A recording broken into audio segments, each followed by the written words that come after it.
Good morning, and thank you for joining today's webinar, KBRA's 2026 Private Credit Outlook.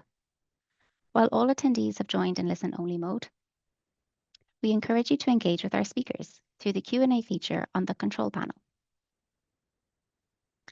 Ratings and additional research, including our dedicated private credit site, can be accessed through the QR code on screen or by visiting kbra.com.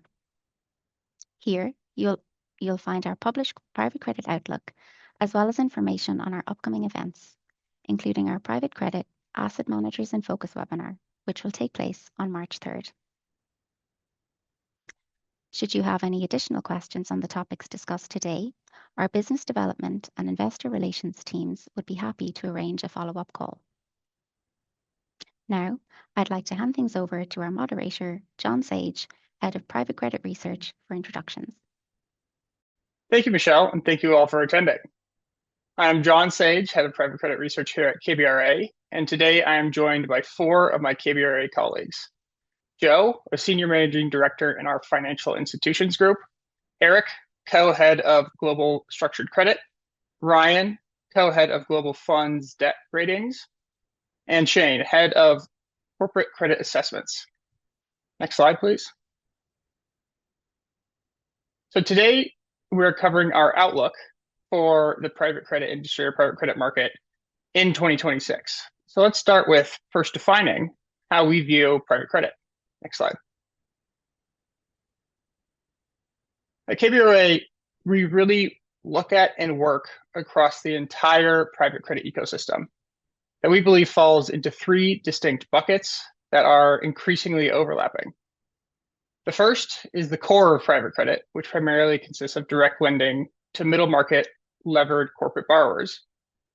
Next is the more traditional private letter ratings market, which encompasses private placements. And next is third is the credit for private markets, which includes fund finance, fund investment, asset-based finance, along with several other blossoming categories. Next slide. This ecosystem has resulted in a landscape of thousands of rated entities and transactions across several private market strategies, including funds, corporates, financial institutions, structured credit, and asset-based securities, or ABF. For transactions with corporate middle market direct lending collateral, we also performed over 3,500 credit assessments in 2025. And from this universe is where we harness all of the data and insights that informed our 2026 outlook, along with all of our research. Now let's dig in. Next slide, please. So starting with you, Shane, and based on the 3,500 credit assessments corporate credit assessments we completed in 2025, how across your entire portfolio of unique middle market borrowers that are traditionally sponsored backed in the middle market that collectively hold over $1 trillion in debt, maybe you could give us an overview of that portfolio and some of the key trends you are watching. Yeah, thank you, John. So over 2025, as you've mentioned, KBRA has completed over 3,500 credit assessments, corporate credit assessments of nearly 2,500 unique middle market borrowers.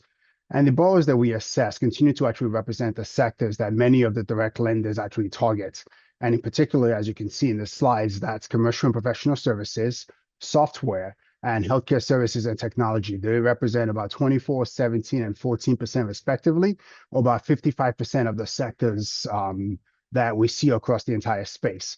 So when we actually step back, we actually look at those 2,500 unique obligors in which we cover. And again, those obligors represent close to actually over $1 trillion of private credit debt. The headline news that we see, especially when you look at the population at the median, is moderation, not deterioration. And what do I mean by that? So what we have seen, and if you go to the next slide, please, is that growth rates has actually deteriorated and decelerated. Now, that means that the median revenue and EBITDA growth rates have come down from the post-pandemic highs. And what you see in this slide is that that growth rate across time in Q4 2025 has slowed to about 12 and 28% respectively in terms of revenue and EBITDA growth. However, and it's very imperative that I point this out, that slowdown was not translated into broad-based credit instability across the portfolio. Nonetheless, though, we are observing rising leverage, some liquidity shortfalls, and some upcoming maturity in certain borrowers, particularly those that are structured around higher growth assumptions or those that entered into this period with a lot thinner liquidity cushions. So we aim to tease out this stress when we do our assessment work. And through 2025, we actually have seen that the numbers of companies for which we have downgraded the assessment scores continue to outpace those for which we upgraded the scores. Still, and again, important to note, over 70% of the assessments that we surveyed during 2025 actually continue to be affirmed at their current credit scores. So from there, we kind of conclude that the weakness that we are seeing in the portfolio is not systemic, rather it is concentrated. For instance, and as the next slide will show, over 60% of the companies that we assess actually saw an increase in their interest coverage in Q4 2025. Further, the median interest coverage continued to remain robust at about 1.5x. That tells us that rate relief, as well as the EBITDA growth that we're seeing in the portfolio, are actually working their way through the system and are helping to maintain credit quality of the median borrower. So the median takeaway, and again, what I think is important to note is that there is stability at the median, but there is still some dispersions. We recently actually published an article. It's called Lessons from 2025 At-Risk Cohorts, which one, it's a great read. If you haven't read it, please go out, read it. But two, what we did in there is we actually followed a subset of companies that we identified as most at risk in 2024, given their characteristics, which again, we detail in that article. And what we found out that in 2025, of the 79 companies that we reviewed, about 51% or 65% of those that we identified actually had an adverse credit event that required lender or sponsor intervention. So what that means is clearly following certain characteristics is what's important in this population. While the overall median continued to be stable, we are seeing some credits that are, going through adverse events. Yeah, great overview. And next slide, please. So with all the talk of artificial intelligence and your view into private credit, the middle market, direct lending middle market, what are you seeing in the portfolio as it relates to AI? Yeah, so I think everyone's watched the news the last couple of days. There's definitely a lot of noise around AI, lots of headlines that are basically suggesting that software is ground zero for disruption. That data is not yet, at least our data does not yet support that narrative, at least not yet. What we are seeing, and in this slide you can see that, is that software remains one of the strongest performing sectors in our portfolio. It actually has among the highest EBITDA growth and represents relatively a low percentage of our KBRA middle market default monitor at about 2.2% versus about 3.4% for the broader portfolio. Further, and we detail this in another report that we have published called Framing AI and Software Risk. What we say there is that, look, AI risk is not zero. It just means that it is nuanced. In short, what we continue to watch is not just software broadly. We actually are watching specific business models. We think companies with less differentiated offerings, limited proprietary data, or those with weaker integrations into their company's workflow may actually face AI-enabled alternatives that can pressure their pricing, retention, and margins. So instead of viewing AI as an immediate systemic risk, we think the better framework to think about it is which companies already have thin liquidity, high leverage, weak performance trends going into this cycle.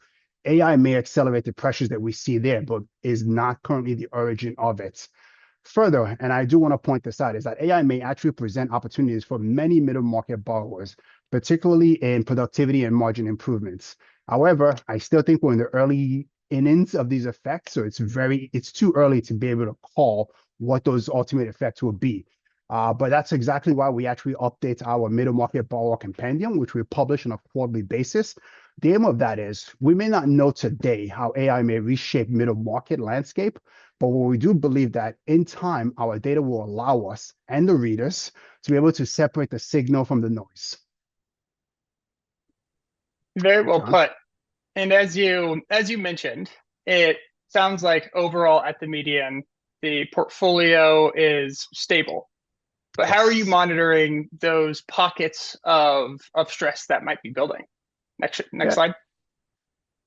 That's actually a very great question, John. And look, it's a question that we continue to pose to ourselves, and we challenge ourselves to come to think of ways in which we can obviously inform the broader industry as to ongoing risks. And I believe what we offer here is actually quite differentiated. And that's why we came up with the concept of the KBRA Middle Market Default Monitor, or as we call it, KMDM. And now we defined KMDM a few quarters ago by incorporating the shares of the companies that we have actually assessed at triple Cs, along with the shares that we've also identified as default. Now, given some of the acute distress that we see among borrowers at triple C minus, we believe this adjustment that we are making is designed to actually provide a clearer view of emerging deterioration and help us establish a realistic baseline of how default may evolve over time. So what you see here is actually the growing portion of the triple Cs in our portfolio. As you can see by counts, the number of triple Cs in our portfolio is growing, but as remains relatively stable at about 64 by count. And obviously by notional debt, you also see that increasing. Overall, we did report this metric in Q3 2025's compendium, and we'll continue to update this in subsequent compendiums as we go along. But the metric at about 3.5% by count, that's a KMDM number, and 2.1% by notional amounts is leading us as a forward gauge of companies that we think may be in stress in the coming year. Much appreciated, Shane. With that, I will transition to Eric. Kind of with that backdrop of corporate credit quality in the direct lending space, considering that defaults could rise and pockets of stress can grow, how would that impact direct lending vehicles, including rated note feeders and direct lending CLOs? Yeah, thanks, John. Maybe flip to the next slide. If you look at the investment grade and non-investment grade tranches on the rated note feeders, we note that they can withstand a weighted average break-even default rate of 51% on the IG tranches and 26% on the non-IG tranches, which is well over our expectation and historical experience. The rated note feeders and also have structural features, paired with portfolio diversification, which help insulate them from sizable, asset quality changes, right? And we believe this really underpins the vehicle's, strong ratings and stability. And if you look at this slide, really there's only around 1% of rating actions over the past 6 years have been downgrades. If you flip to the next slide, when we look at the growth in both new and repeat issuers, there's increasing investor diversity. There's the evolution of master fund structures, expansion of target investment regions, collateral types. So collectively, these factors really support this growth in the feeder issuance that we saw in 2025, which as you can see, went up to almost $17 billion of issuance. On the CLO side, if you go to the next slide, we think that the market's positioned for another record year in 2026. Including for both BSL and middle market CLOs. We're projecting that it's going to reach around $220 billion this year, which is a 10% increase from the $198 billion estimate that we had for 2025, and set another new kind of high watermark for the CLO market. And the performance of the underlying collateral in these CLO portfolios, paired with active portfolio management and spread tightening, greater rate stability, really has increased demand for the CLO product. And then just lastly on this one, if we go to the next slide, recurring revenue loans are another component of the private credit space, and we've been very active in that space as well. Obviously, as Shane just talked about, right, there's a lot of news and market volatility around AI.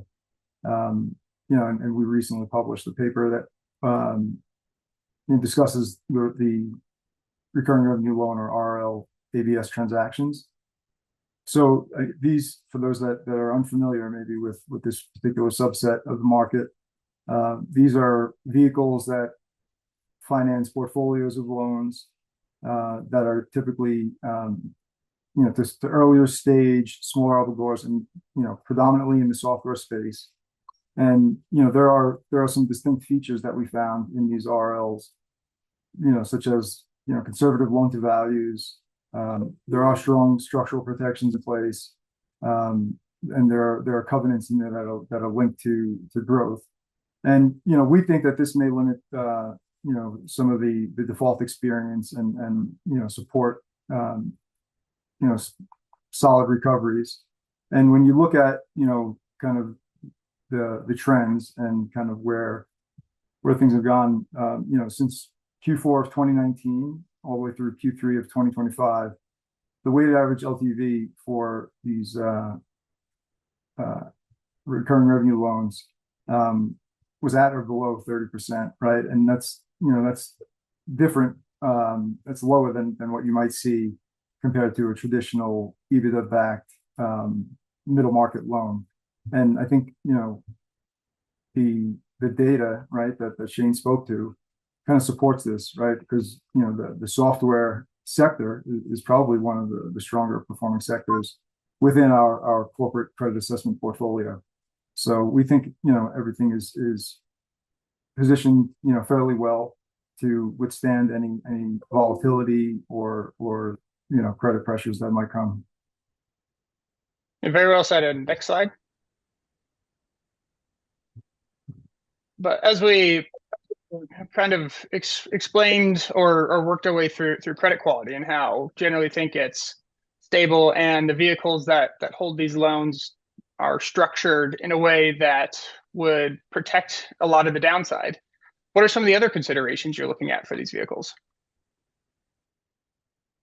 So as it's no surprise, right? It's been reported on widely. There's a tremendous amount of capital flowing in from various sources, into the direct lending space, right? And it's continuing to add to an already elevated supply of dry powder, which remained around 500 billion. We saw several new participants enter the space in 2025, adding additional capital, introducing more competition in the space, which has suppressed some deal flow for the average manager, which could be contributing to declining spreads across the market as we see on the slide, and potentially weaker overall cash that might be coming into the structure, or reduced overall cash that might be coming into the structures. We've observed that in response, some managers are drifting towards potentially higher risk, in some cases maybe more concentrated positions, right, in order to deploy that capital that they have on hand, which adds to the ramp risk a little bit as they try and build out these portfolios in the early stages of their portfolio construction. And this ramp risk and potentially more aggressive investment behavior contributed to some of the negative rating actions for a small number of direct lending entities in transactions in 2025. So I think that's another risk that we're going to keep an eye on. Yeah, super helpful. And next slide. I think that's a good segue, the idea of competition. So switching to you, Joe, on the note of competition, how are banks positioned at the start of the year? Yeah, I think banks are strong competitors and have been for quite some time. Competitive pressures are expected to remain intense in 2026 with continued yield pressure.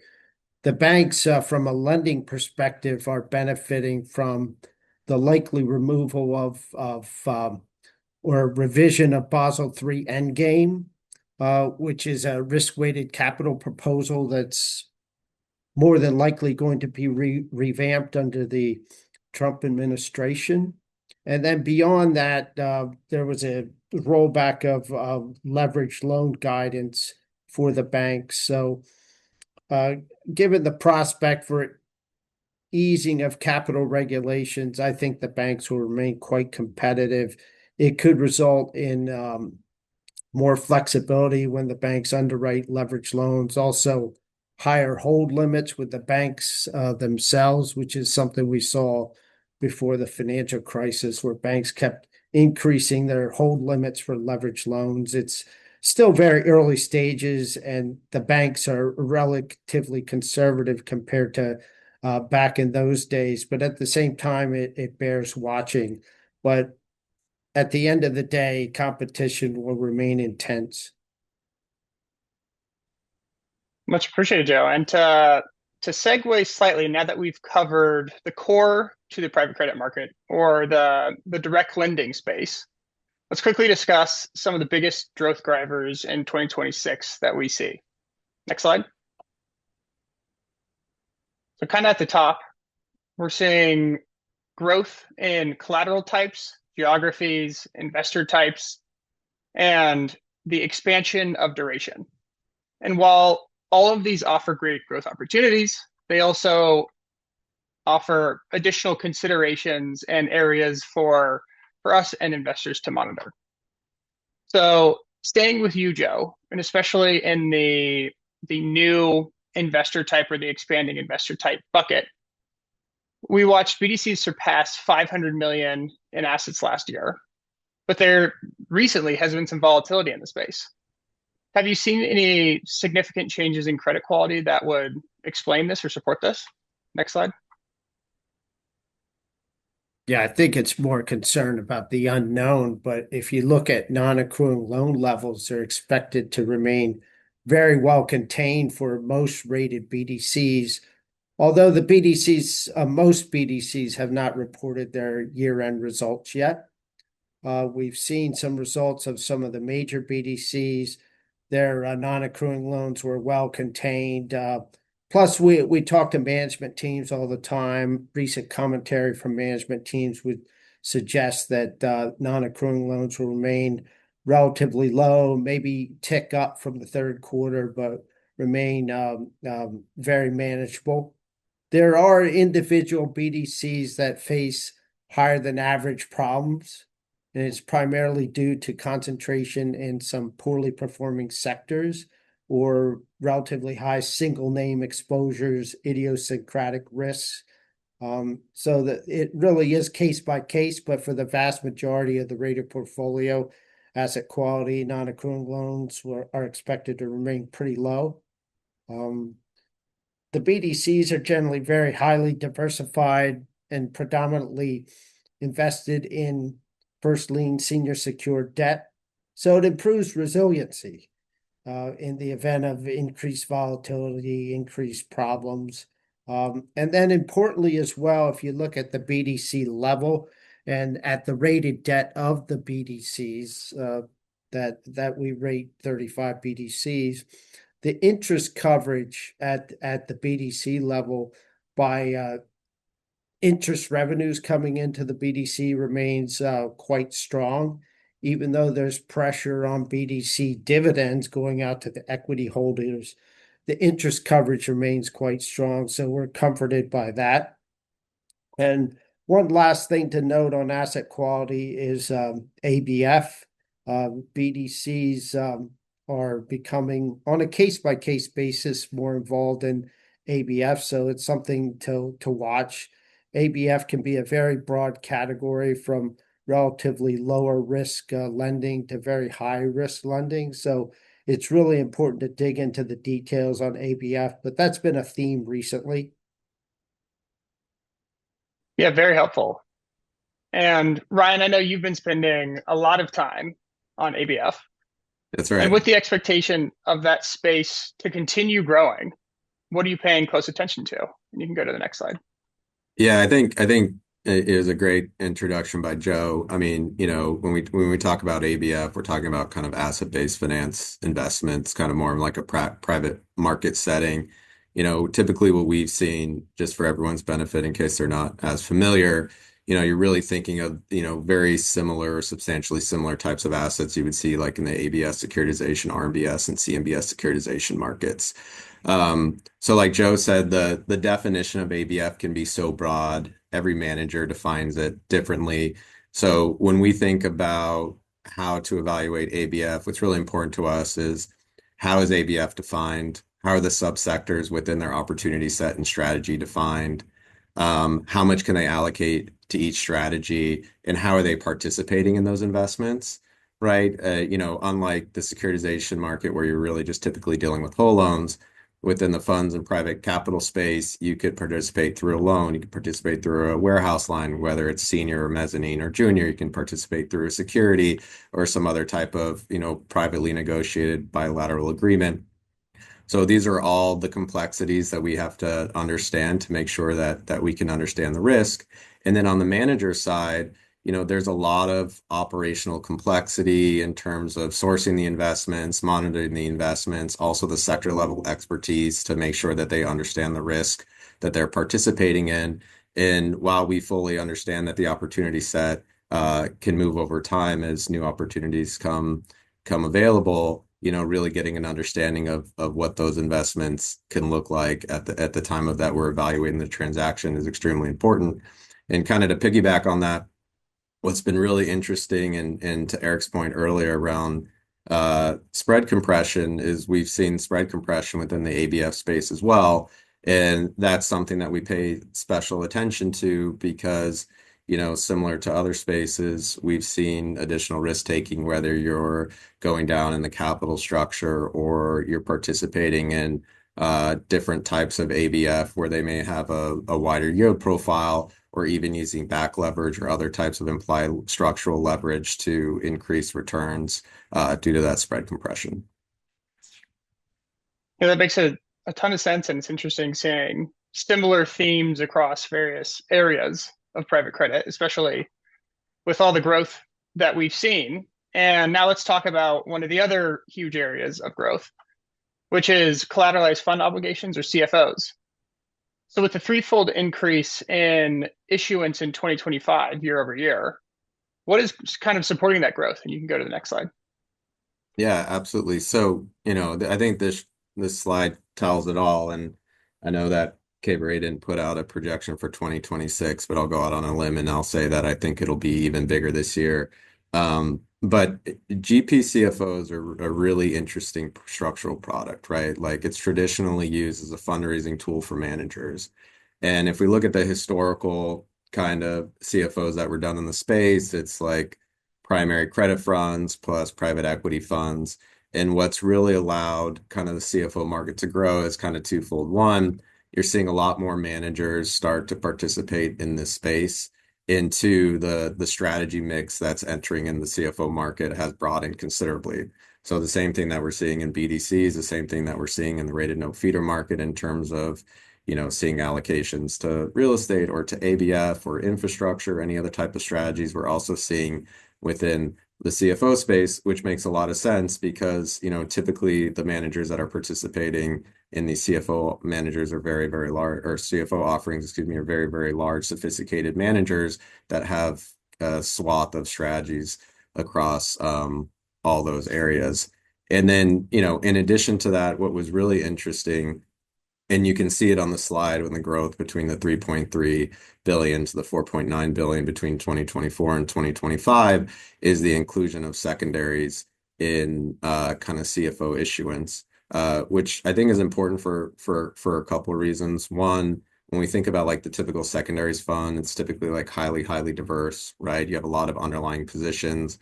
And two, it's been a nice way for managers to include kind of the type of equity risk that you would typically get through kind of more like a buyout fund, but just the activity and the exits and kind of private equity and buyout has kind of been muted. So we've seen a lot more secondaries, both on the credit and the private equity side.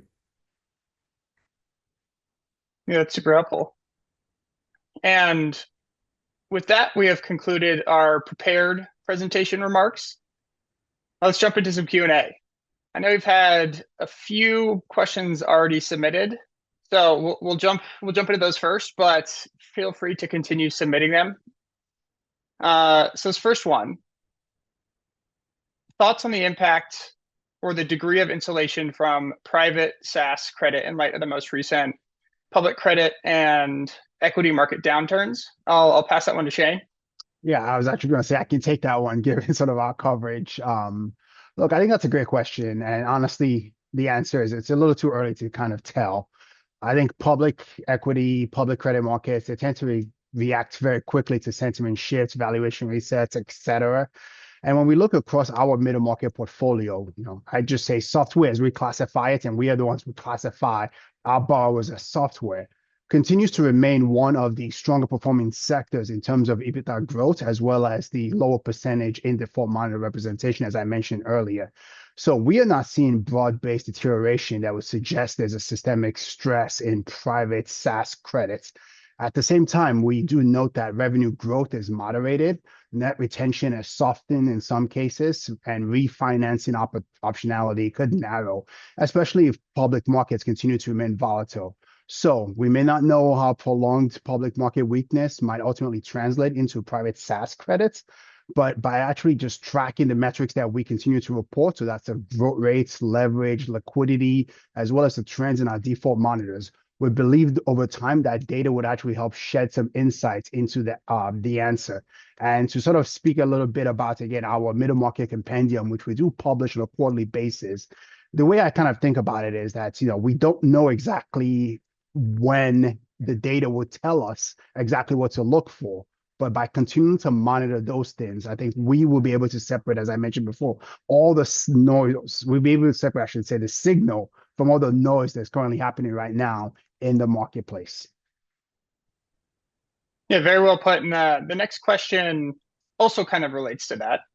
But at BDCs, with the kind of volatility there and with the exposure to software, maybe I'll pose this one to you, Joe, but where is that risk sitting? And they mentioned BDCs, the loan market, potentially insurance companies, maybe even banks.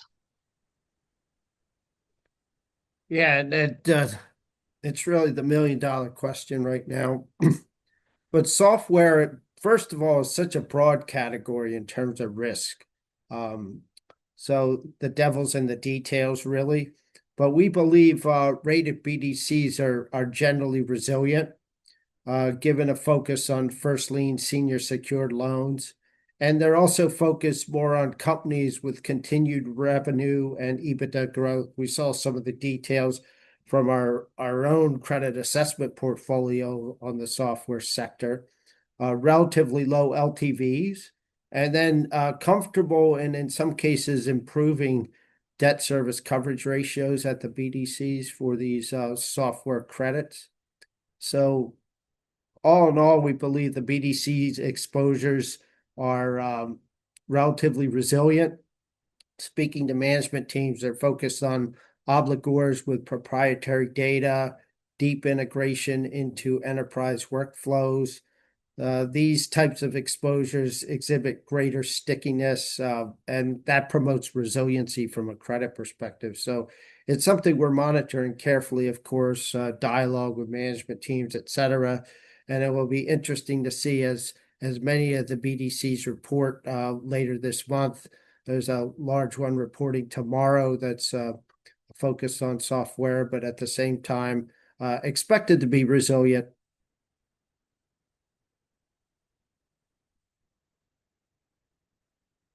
Yeah, much appreciated. And another question, again, in line with this kind of theme, but what sectors are you seeing potentially having the highest default rate this year? And I'll throw that one to Shane. Thank you, John. Look, I think that's a question that we get a lot. Actually, enough that I thought we might get this question, so I do have a slide on it. If you can jump on the slide that I think we threw into the appendix there, please. Yeah, exactly. So as we sort of mentioned, we look at our full portfolio, and defaults, continue to remain manageable, which is obviously the key headline theme. But we did screen the portfolio at year-end 2024. We identified, which was about 5% of the borrowers that we believed were at elevated risk. And I think what stood out and that continues to stand out are the three biggest sectors of concern are consumer retail, chemicals, containers, metals and materials, and media. In consumer retail specifically, 100% of the borrowers that we actually reviewed, we found deteriorate even further. And it was actually the only sector that had double-digit representation in our KMDM. And that's just tied to discretionary spending pullback, margin compressions, in some cases, structurally leveraged roll-up models that the industry had. In chemicals and materials and in media, we've actually seen similar themes play out. So overall, it's just cyclical demand exposure, high operating leverage, capital structures that were just built during stronger earning periods and are being exposed right now. Now, importantly, I also do want to note that if you kind of take all these three sectors combined, collectively, they are less than 10% of the $1 trillion of middle market debt that we assess. So while default rates are high in these three sectors I just mentioned, they're not indicative of systemic middle market stress because they're such a small part of the overall portfolio. And I think that's actually the value of that 5% at risk framework that we detail. It allows us to isolate where liquidity stress is building before it actually starts to show up in those realized default statistics. So of the borrowers that we flagged in advance, as I mentioned in that 5% at risk paper, 71% deteriorate further. And it basically showed that if you can identify certain characteristics, you might be able to, rather than just looking at a broad brush across an entire industry, the credits that may ultimately restructure or miss payments. Very comprehensive and well said. I have another one here, and it pivots a little bit. But what are the regulatory risks for private credit going forward? And happy to take that one. And I'll preface by saying, KBRA, we're a credit rating agency, so by no means are we an expert here. But the area that could potentially bring some form of regulation would be through the growth in the retail channel, and how if there's any missteps there that could bring about additional regulation or at least some additional digging in compared to the more general discussions that have been happening out instead of formal discussions and actually producing forms of regulation. But even if it comes, I'd say generally, especially considering most direct lending private credit managers have regulated funds through BDCs, interval funds, those type of things. And they are very versed in dealing with the SEC in most cases. I'd say the vast majority of managers are well suited for regulation in this channel. And I think time will tell, but 2026 could certainly be a year for that, but we're keeping an eye out as well. So pivoting here a little bit, I think we have two more questions that came in, but I'll throw this one to Ryan. And how are you seeing fund duration change or expand? And what are some of the considerations you have in mind for some of these vehicles? Yeah, we're kind of seeing it twofold. Like I'll talk about the funds themselves that are kind of holding the assets first. I mean, certainly, traditionally the types of transactions that we would evaluate would be like a feeder, it would own like an LP interest, or a CFO would own an LP interest into a closed-end fund. But certainly, we put out a piece on kind of our considerations for evergreen vehicles, but the use of perpetual funds becomes kind of more and more prevalent in what we're evaluating. And certainly kind of the considerations and risk characteristics of a perpetual fund are different than a closed-end fund. Certainly what we're rating needs to have a defined maturity and a defined coupon and all that. But what we need to consider on the perpetual fund side is how you're getting your cash out, right? So what are the redemption mechanisms? Also thinking about what the subscription mechanisms could be. What are the investor level gates? What are the fund level gates? What happens if there's a lockup and you're unable to meet the obligations under the debt we're rating? When the redemptions are insufficient, typically what we'll see is a payment in kind distribution of the assets to see if they, in and of themselves, through their performance, can meet the obligations under the debt. But those are kind of the main considerations that we've seen. And then even on the vehicle side of the debt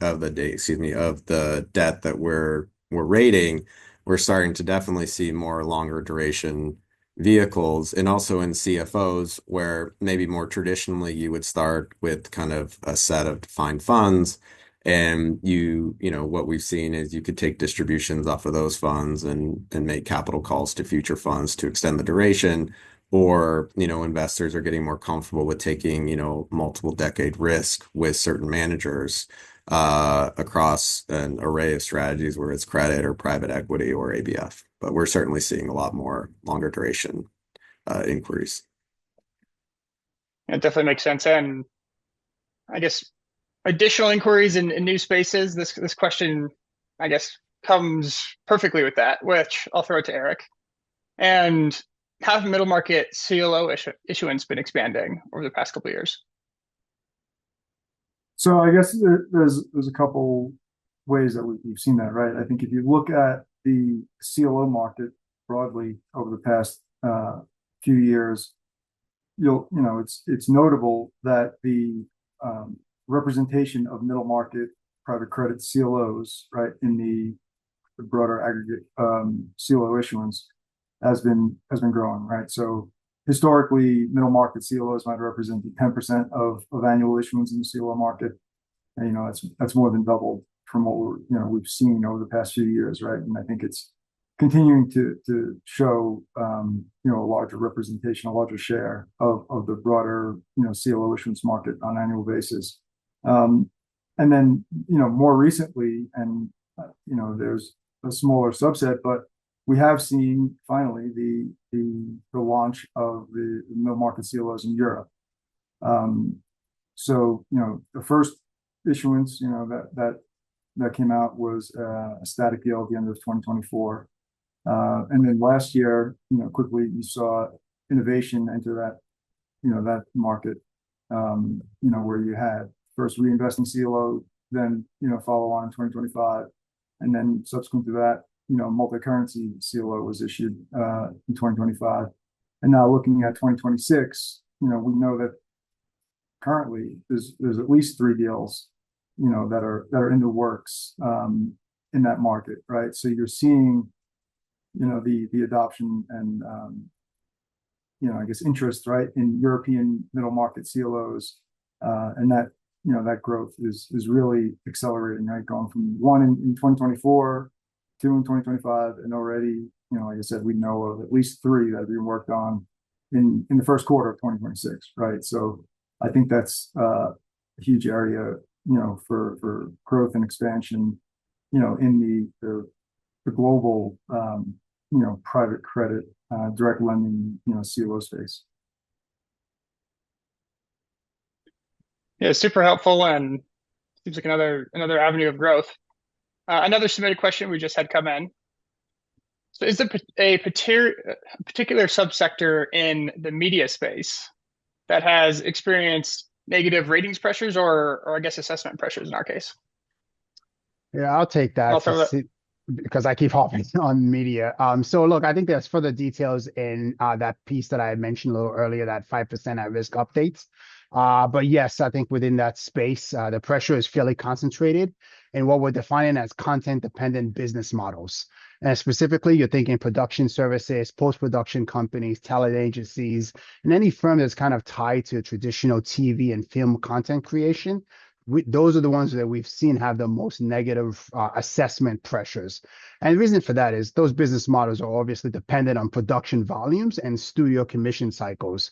And that pipeline has slowed, whether it was due to the writer strike a little while ago, a shift towards more streaming consolidations, just reduced overall episodic content budget. So obviously your shows are getting shorter in the seasons, just overall cost controls in major platforms. We've seen that has actually affected the revenue and the revenue visibility of a lot of these firms. And many of these firms are operating with relatively high fixed cost structures. So when that volume starts to drop, their margin compress rapidly. We see pressure in their liquidity. We see them obviously have issues maintaining compliance with their covenants. And obviously we take actions very quickly. And that's why you see those assessment pressures where they're being revised downward. A great response. You clearly read the paper well. and wrote most of it too. But last question that's come in, and feel free to keep submitting them if you have any additional, but Ryan, I'll throw this one to you. But what types of esoteric assets have led to the increase in the share of private ABF versus 144A? Yeah, I mean, thanks, Sean. I think what's interesting is I think we see a lot of the same assets. I think what's really different is the form in which we see them, right? So kind of like I was mentioning earlier, like, it's pretty atypical for us to see just whole loans within a funds transaction.